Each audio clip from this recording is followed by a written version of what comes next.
High Plains Drifter was not just another Clint Eastwood Western. It was a supernatural revenge fantasy that shattered Hollywood conventions and redefined Eastwood's career. While audiences watched Eastwood's mysterious stranger deliver justice to the corrupt town of Lago, behind the cameras, a different kind of chaos was erupting, from dangerous stunts that nearly killed stuntmen to bitter feuds with studio executives who thought the film was too dark, too violent, and too weird for mainstream audiences.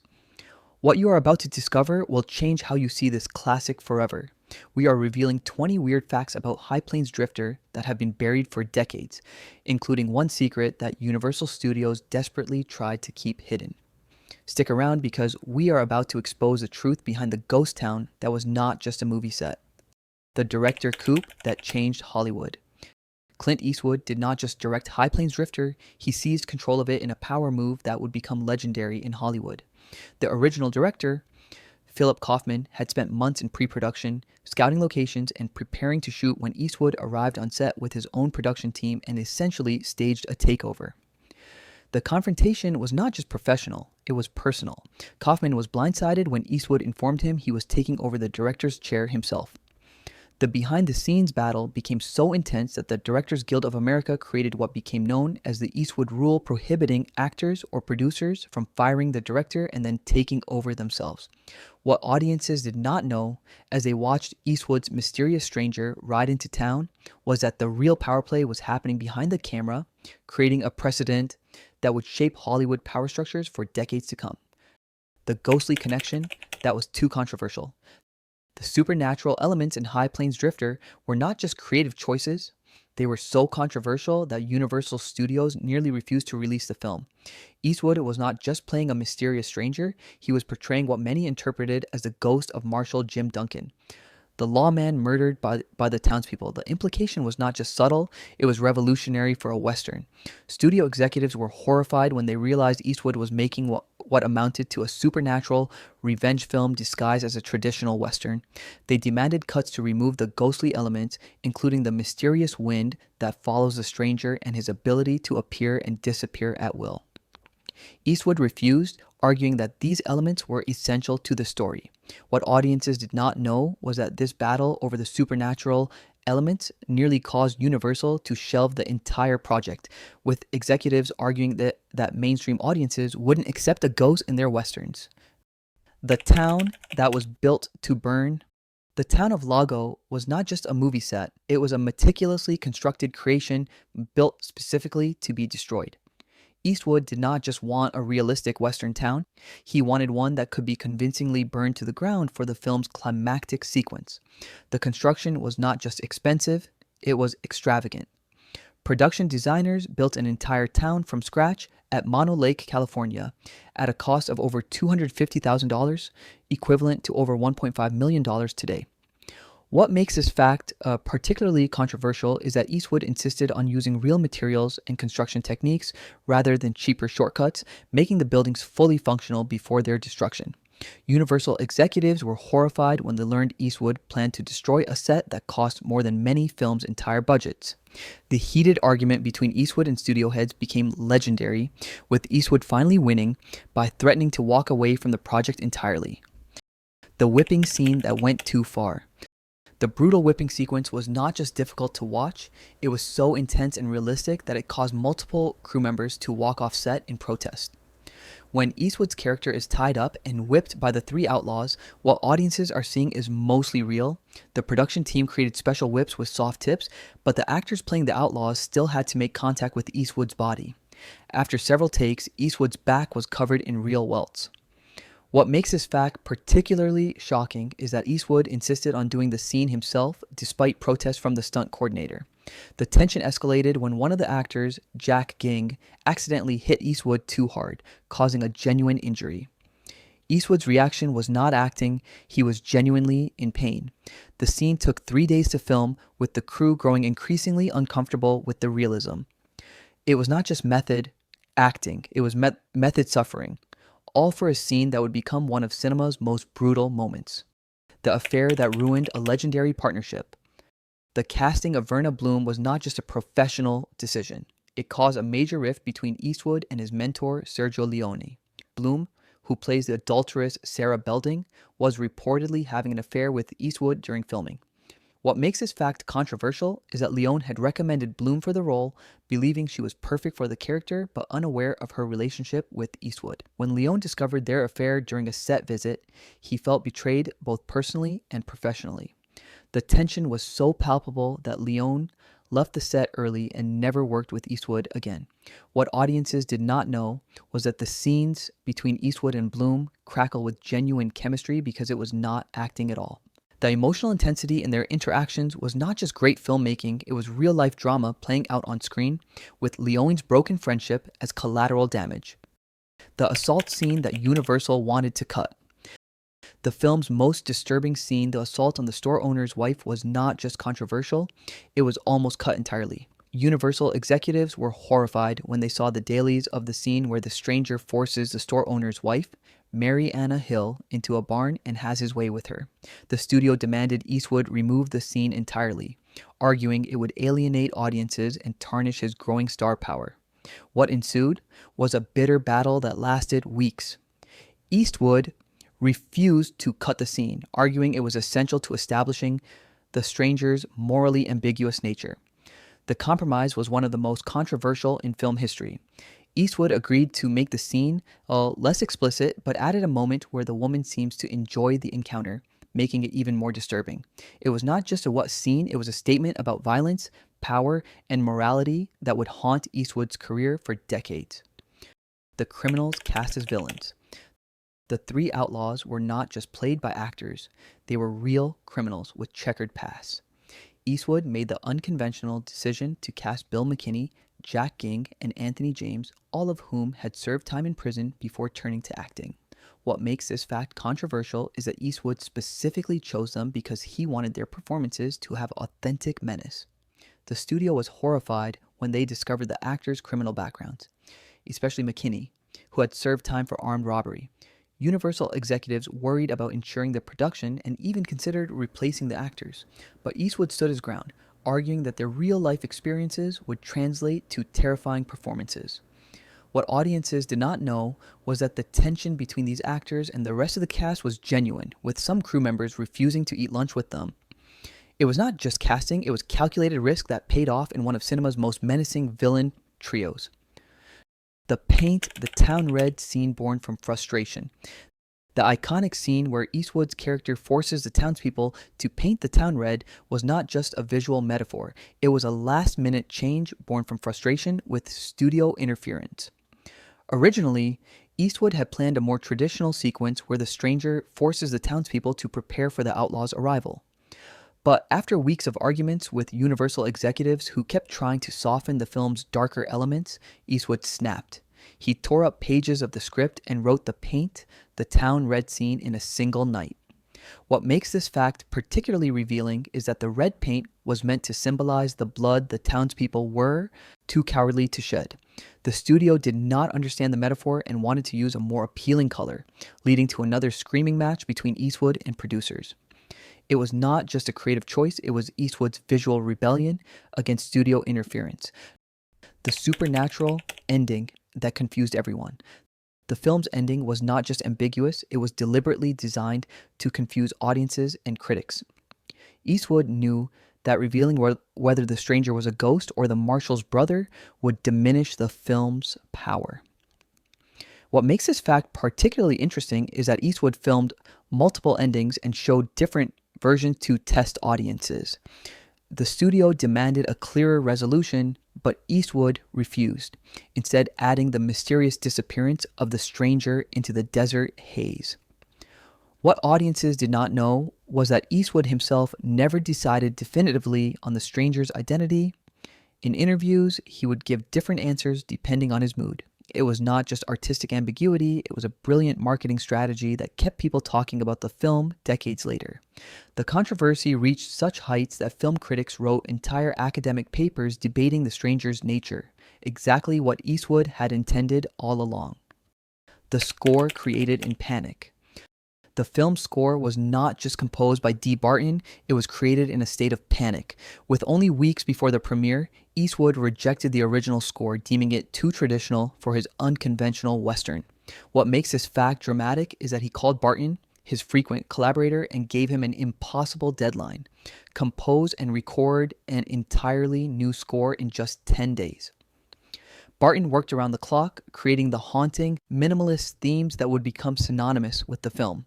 The studio was furious about the additional cost and last-minute changes, but Eastwood stood his ground. What audiences did not know was that the iconic whistling theme was actually Barton humming into a microphone when he could not find the right instrument. It was not just a score, it was a creative miracle born from desperation that perfectly captured the film's supernatural undertones. The premiere battle.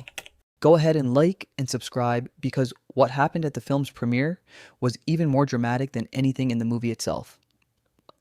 The film's premiere was not just a red carpet event. It was a battlefield between Eastwood and Universal executives. When Universal executives first saw the final cut, they were horrified.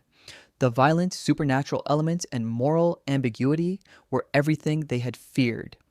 What makes this fact particularly juicy is that the studio actually delayed their release by 3 months, hoping to re-edit the film without Eastwood's approval. When Eastwood discovered their plan, he flew into a rage and threatened legal action. The compromise was one of Hollywood's most unusual. Universal could release the film as Eastwood intended, but they would only provide minimal marketing support. Eastwood agreed, knowing his star power would draw audiences anyway. The battle between Eastwood and Universal became so heated that executives actually planted negative reviews in major newspapers, hoping to undermine Eastwood's The Toxic Costume. The iconic leather duster worn by Eastwood was not just a costume. It was recycled from another film and caused serious health issues. The distinctive coat was originally created for the film The Great Race, but had been sitting in a costume warehouse for years. What makes this fact disturbing is that the leather had been treated with toxic chemicals to preserve it, which Eastwood did not discover until after weeks of filming in the hot California sun. The combination of heat and sweat caused the chemicals to seep into Eastwood's skin, resulting in a severe rash and temporary nerve damage in his arms. Production had to halt for several days while Eastwood received medical treatment. What audiences did not know was that the coat was literally poisoning its star. Eastwood refused to replace it, believing the worn look was essential to the character. It was not just a costume, it was a hazardous prop that Eastwood wore at great personal risk for the sake of authenticity. The improvised iconic line. The film's most iconic line was not just written. It was improvised on set after Eastwood forgot his dialogue. In the scene where the stranger confronts the townspeople about their cowardice, Eastwood was supposed to deliver a lengthy speech about morality and justice. What makes this fact hilarious is that Eastwood completely blanked on his lines, leaving the cast and crew in stunned silence. After an awkward pause, Eastwood looked at the terrified townspeople and simply said, "It's what people know about themselves inside that makes them afraid." The line was so powerful and perfectly captured the film's theme that it became the most quoted dialogue from the movie. What audiences did not know was that this profound statement was born from a moment of panic, not careful scripting. It was not just great writing, it was spontaneous genius that defined the entire film's philosophical core. The real ghost stories that inspired the film. The film's supernatural elements were not just Eastwood's invention, they were inspired by real ghost stories from the filming location. When Eastwood and the production team scouted Mono Lake as a potential location, they learned about the area's dark history.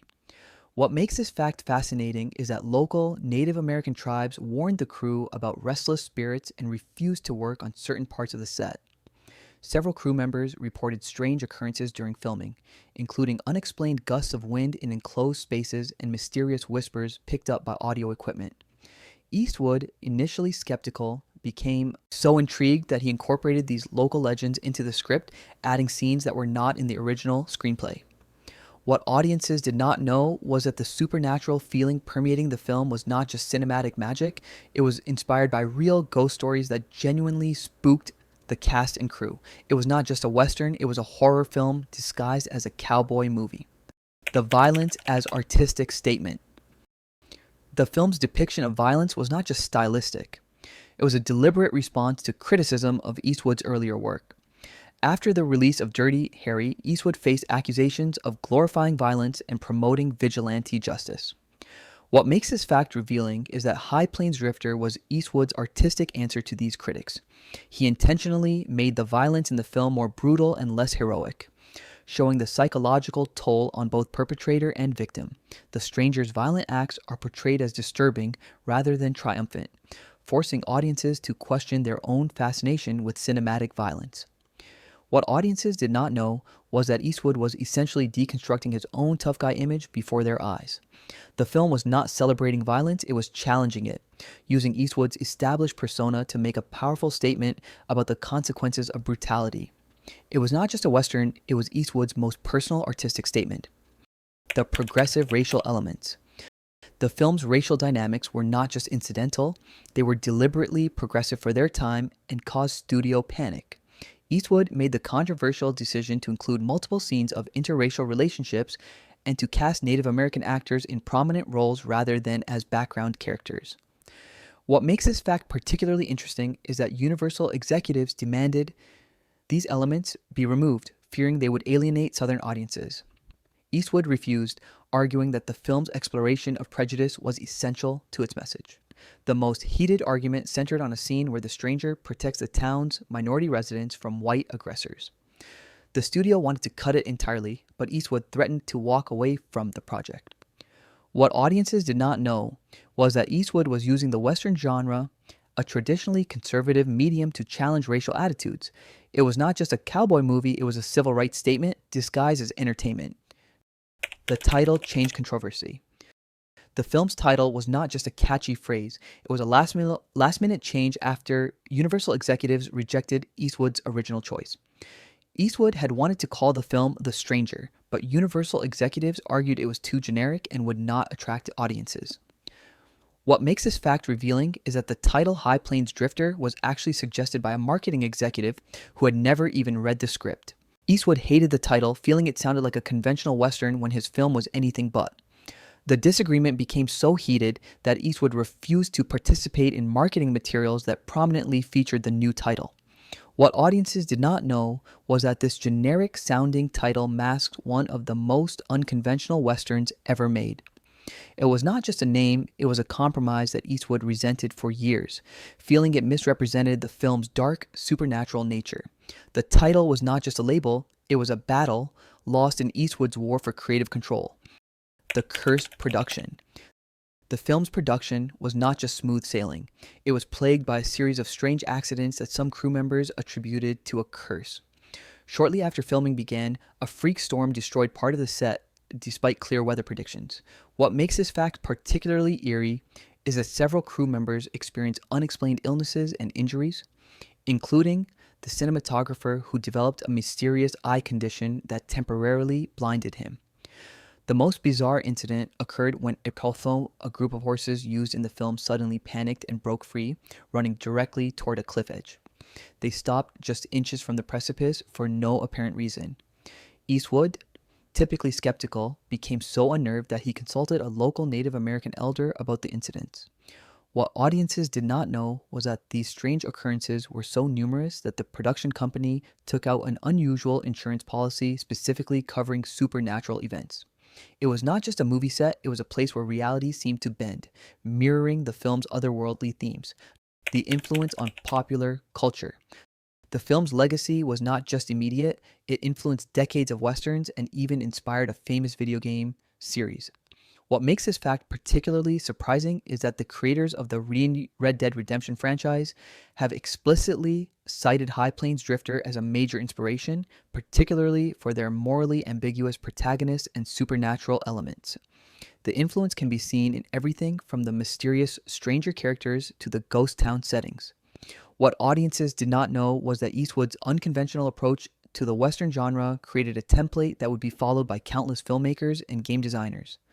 The film's blend of realism and supernatural horror, its critique of small-town hypocrisy, and its exploration of violence as a corrupting force all became staples of the revisionist Western genre. It was not just a movie, it was a genre-defining masterpiece that changed Westerns forever, even inspiring interactive media decades later. The central mystery never resolved. The film's central mystery was not just ambiguous. It was deliberately left unresolved because Eastwood wanted to create a new kind of Western mythology. Unlike traditional Westerns with clear heroes and villains, Eastwood designed the stranger to be a complex figure who defies easy categorization. What makes this fact fascinating is that Eastwood created an elaborate backstory for the character that he never revealed to anyone, including the cast and crew.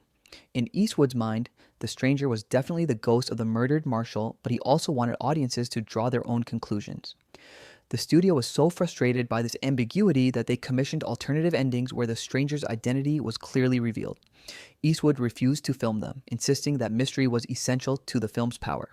What audiences did not know was that they were participating in Eastwood's experiment to create a more sophisticated, mythic form of storytelling. It was not just a Western, it was an invitation to question the nature of justice, revenge, and redemption. Bonus fact: the stranger's iconic whistle was not just a sound effect. It was Clint Eastwood's own whistling, recorded in a single take, and it became the subject of a bizarre lawsuit. After the film's release, a professional whistler named Ronnie Ronald claimed that Eastwood had stolen his unique whistling technique. What makes this fact truly weird is that Ronald demanded not just financial compensation, but that Eastwood publicly admit to copying his style. The case went to court where Eastwood had to demonstrate his whistling ability before a judge. In a surprising twist, audio experts testified that Eastwood's technique was entirely different from Ronald's, and the case was dismissed. What audiences did not know was that this courtroom drama inspired Eastwood to incorporate even more whistling in his future films as a private joke. The whistle was not just a character trait, it became Eastwood's personal trademark, born from a ridiculous legal battle that nearly overshadowed the film itself. High Plains Drifter was not just another Western in Clint Eastwood's filmography. It was a dark, supernatural exploration of justice and revenge that pushed the boundaries of the genre. The controversies, conflicts, and creative battles behind the scenes were not obstacles, they were the crucible that forged one of cinema's most unique Westerns. What makes this film endure is not just its striking visuals or Eastwood's magnetic performance, but its willingness to challenge audience expectations and question the very nature of heroism. From the poisoned leather coat to the haunted set, from the studio battles to the improvised dialogue. Keith Tiao, High Plains Drifter remains a testament to Eastwood's artistic vision and refusal to compromise. The film continues to influence storytellers across mediums, proving that the most enduring art often comes from the most turbulent creative processes. If you enjoyed this journey behind the scenes of one of Eastwood's most misunderstood masterpieces, hit that subscribe button and ring the notification bell. We have got more secrets from Hollywood's most iconic films coming your way.